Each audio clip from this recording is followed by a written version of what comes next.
It's the Charlie Bahama Show. Yeah. Hey, welcome to the Charlie Bahama Show. It's your boy Charlie Bahama here. And man, again, on this week's show, we are chock full of Shakespeare in Paradise. And this time we're going to feature... Oh, thank you so much, Archibald. You mean David? Archibald. Oh, this week we're going to have the musicals, and I'm so excited. Today's show, a Bahamian legend, Eddie Minnis on the show. All right? So come on back, Charlie Bahama Show. I'm not going to talk long. I want to get right to the show. Come on back.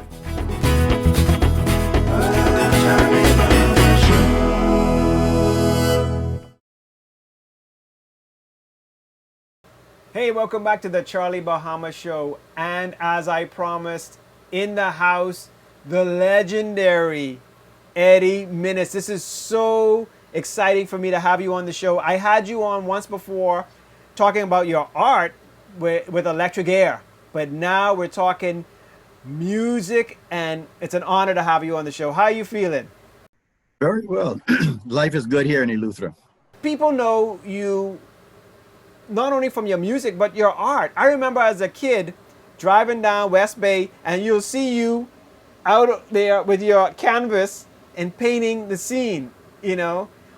So you're not only a legendary musical artist, but a legendary painter. What do you prefer most if somebody said, Eddie, you can only do one or the other? That's difficult because many times while I was out on the street or down by the beach painting, I was also composing music because they went hand in hand. Sometimes I would stop painting to sort of write down the lyrics I just thought about. And so it's all art, and it's all part of the freedom that I enjoyed as an artist in the Bahamas. Yeah, and it was so amazing because not only was the music on your albums amazing, but people just used to love to see the album cover that you did. You know, the album covers are so jokey. I mean, it is so good. Yeah, it's sort of Granny and Fleabag. That was from my potluck days, and I sort of kept them as a part of the music as well. Yeah, wow, this is marvelous. And I mean, I got to see The Real Ting, and the way they wove your songs together into this story really amazed me. How did you feel after you saw it? Yeah, it's of interest that Philip said he didn't want me to see any of the rehearsals. I know he had selected 26 songs, but that first night, the premiere of the show, when I saw it, it was amazing because it was as if the songs were written for the play rather than the play written around the songs. And I think Philip said he took all the CDs that I told him about, and he spent all night going through and selected 26.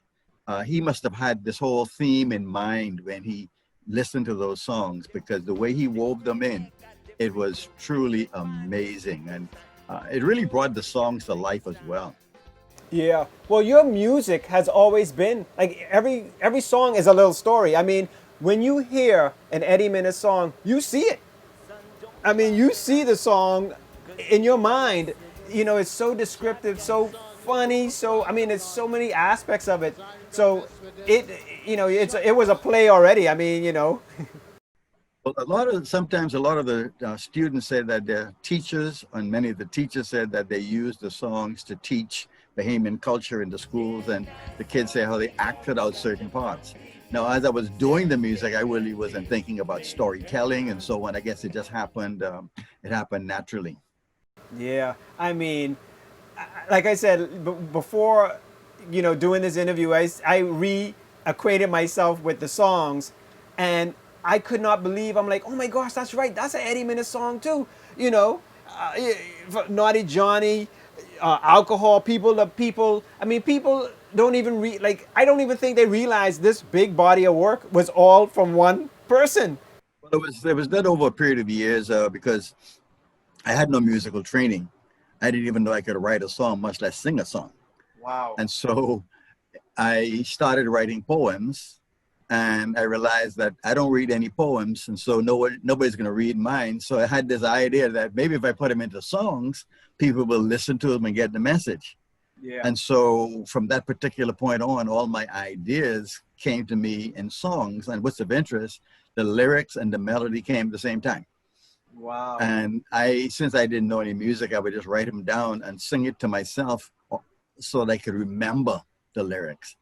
And it was really a blessing to get together with Ronnie Butler. As a matter of fact, he invited me to work along with him. Mm-hmm. And he helped me bring the songs alive in the Bahamian rake and scrape genre. And so we started collaborating back in 1971. And up until his death a couple of years ago, we were working together on the music. So he was really my master teacher, because he understood what I was getting across, you see. And so it became like a natural marriage that we had a great friendship and we continually worked together. And so he is as much responsible for the results as I am. He even taught me how to sing the songs, because again, no musical background and not even thinking that I could do it.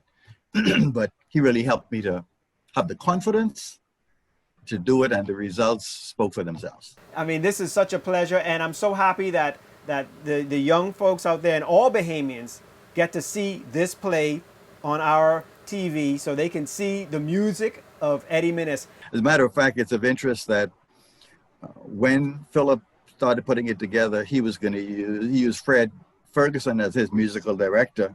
At the very time, I was working with Fred doing an album. Wow. And Fred had selected Osano Neely to do one of my songs, Nice Guys Finish Last.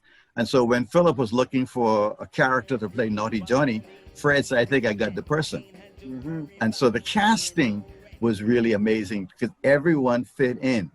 And I think the cast really enjoyed the music because, as Philip told me, a lot of them didn't even know a lot of the music, because remember, this was done from 71 up to the present. Right. And so it was a revelation for them as well. It all came together in a miraculous way, and it was really, really amazing. And lucky you guys are going to get to see that performance on our TV for sure. And make sure you watch The Real Ting when it comes on TV. So Eddie Minnis, thank you so much for being there, and stay safe and everything, and have fun in Alutra. And I come into Alutra to see you soon. Looking forward to that. And as I said, You got to make your ringtone an Eddie Minnis song now. Come on. I gotta do better. I thought I'd put that thing on silent. No, that's okay. But make an Eddie Minnis song for your ringtone. That sounds like a plan. All right. You take care of yourself, all right? Appreciate that, man. You take good care too. All right. More Charlie Bahama Show coming up soon. The Charlie Bahama Show. We'll be right back.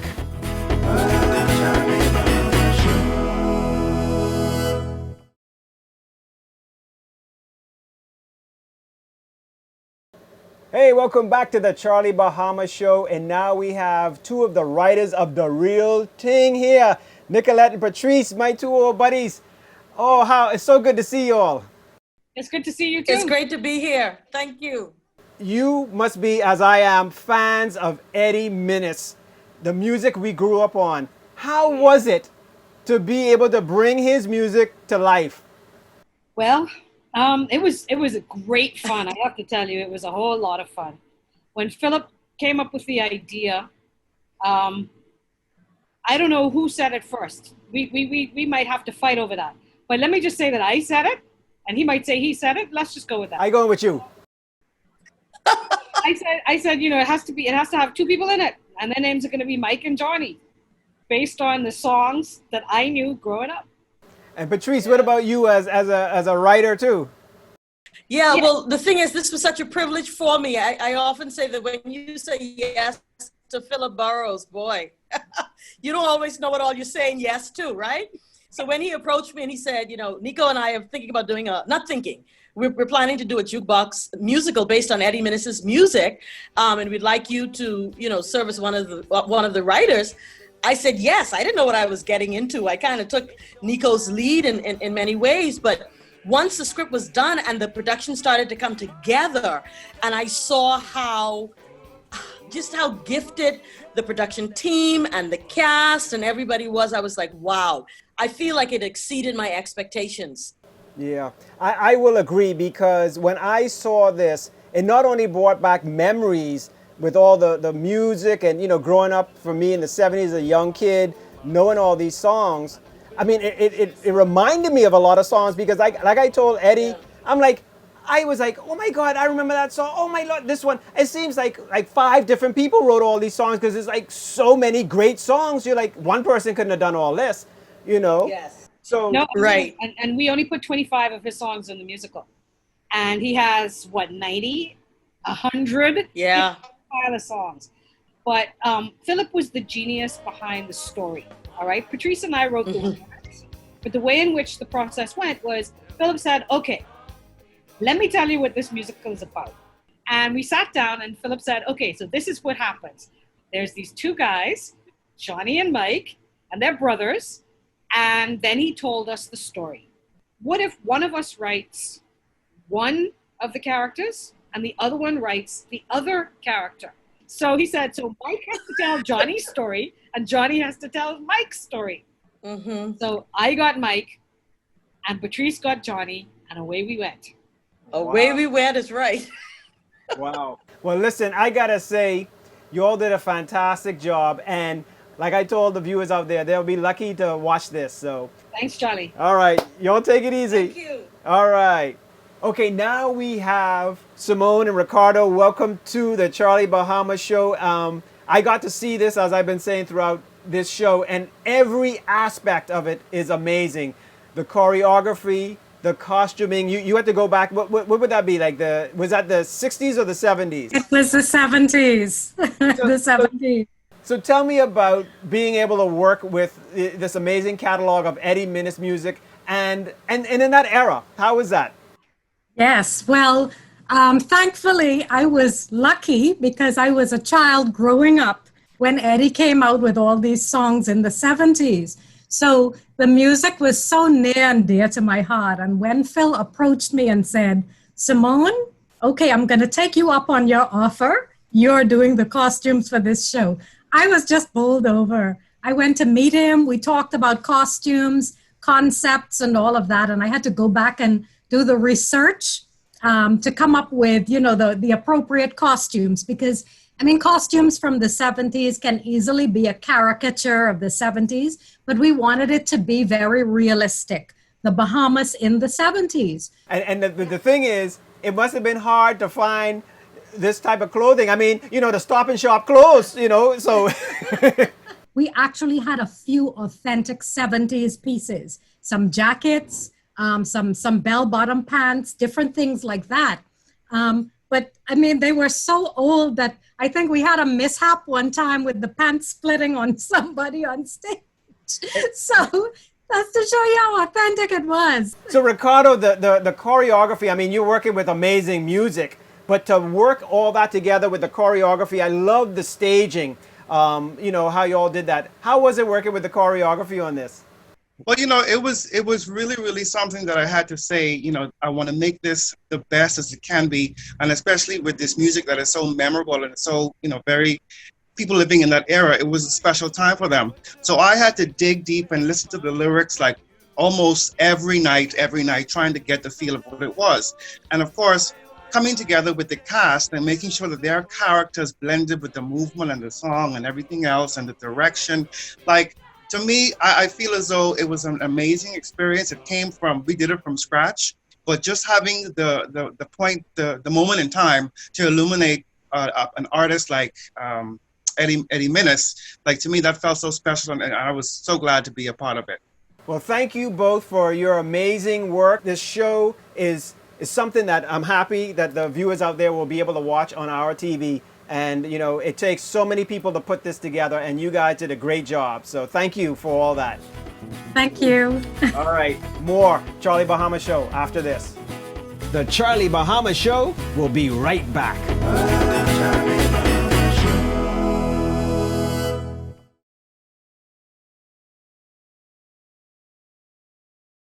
Hey, welcome back to the Charlie Bahama Show. And now we have 2 special guests with, musical phenomenons from the Real Ting. We're going to talk about that right now. And I just have to say right away, Fred Ferguson, my fantastic The Charlie Bahama Show theme song. My boy Fred Ferguson did that for me. So Fred, Thank you so much. I mean, I didn't even have to say much. I just said da da da, and Fred came back, and Fred hit it right on the head from the start. You know, right on the head from the start. So thank you for that. No trouble, brother. Rick is And free then, forever. yeah, you know it, boy. We've been working together for a long time from Waterloo days. Remember when I was a DJ there and you was playing high voltage? Then with you was on Electric Air for many times, and then we went through Bahama, where the first music videos I did for you all. So we have a long time together. And then history. And then Adrian Archer, man. I remember Adrian from when I was at the Counselors and he was at tourism, man. We worked together from then. But he is a musical phenomenon now. So Adrian, it's good to have you again on the show, man. Thanks, bro. Appreciate it. Thank you. Well, listen, we got so much to get to. It's so much in this show. So let's get right to the music of the Real Ting. So tell me about this, the two, and whoever starts first, you all jump in. I'll let Adrian go first because age before beauty. The Real Thing was not what I was supposed to do. That was the year that I was supposed to be off doing public relations work for Shakespeare in Paradise because Fred was doing the Real Thing. Fred moved to Alabama, right? And was supposed to be the musical director who's supposed to be present directing the music, but no, he moved to Alabama and constructed this music based upon the recordings of Eddie Minnis, sent it back to NASA and say, here, teach it to the people.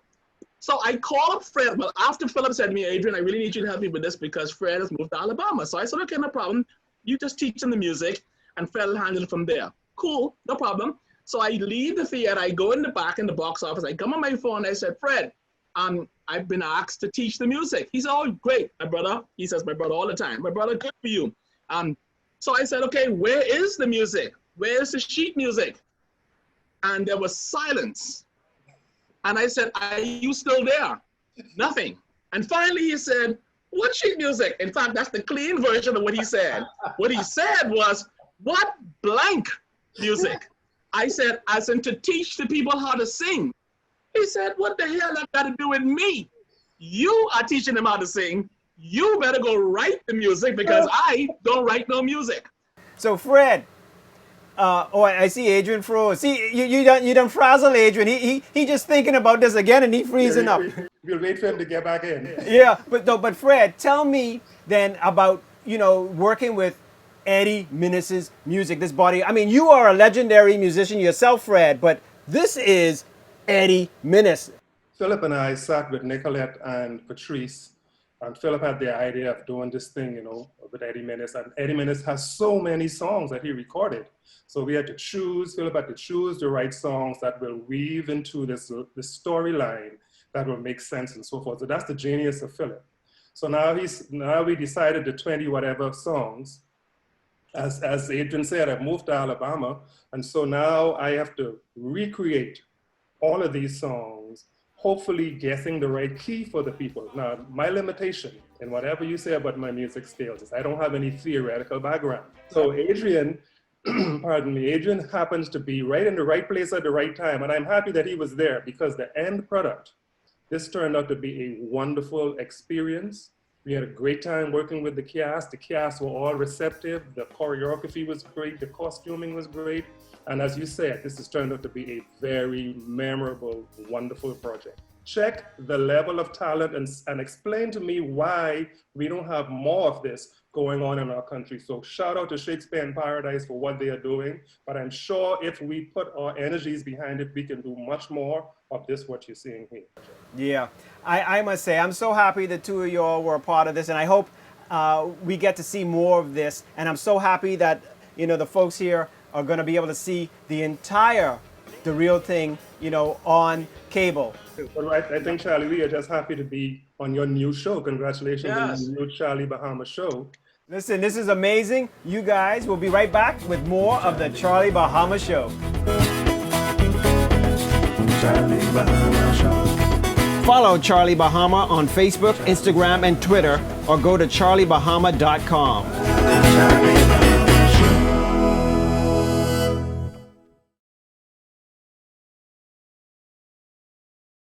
All right, now we have the festival director, the creator of this whole Shakespeare in Paradise Festival. So Philip, it's good to have you on the show, and we've spoken to so many, the people that are the actors, the musicians, the dancers, from the beginning, from last week's show and this week's show. And you have put on an amazing festival, and we spoke a lot about the Real Ting. I had Eddie Minnis on, but tell me about there's another show too in the festival. Well, the good thing about the whole virtual festival that we're doing this year is we have 4 productions. And Sammy Swain, the legend of Sammy Swain that we did a number of years ago, is going to be one of the productions featured, along with, of course, The Real Ting and Small Axe and Othello. So of the 4 of those productions, thank you to Cable Bahamas, they've been with us from the first festival. And we really appreciate them, and they're going to be airing this virtual festival so that hopefully next year, people can actually come to the theater and see Shakespeare in Paradise in person. Yeah, and for those out there that haven't been able to go to see these plays in person, you're lucky you're seeing it on TV. But next year, hopefully, no more COVID, we can get out there and go see it live, because there's nothing like seeing it live. You know? That's true. Yeah. That's true. So Philip, thank you guys, you, your wife, the whole team, for putting this together, bringing the Bahamas and Bahamians quality cultural entertainment. And it's we can't thank you enough. No problem. Thank you. We try to keep going. We'll push forward. All right. Well, thank you guys, and we'll be right back with more of the Charlie Bahama Show. The Charlie Bahama Show will be right back.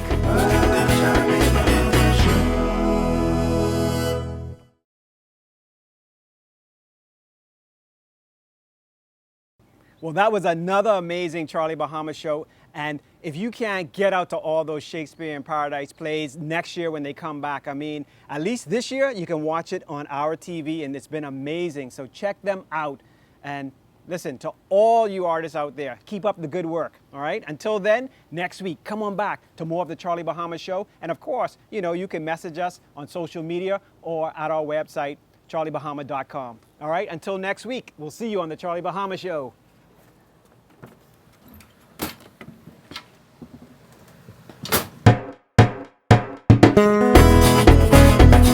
Charlie Bahama Show. Charlie Bahama Show.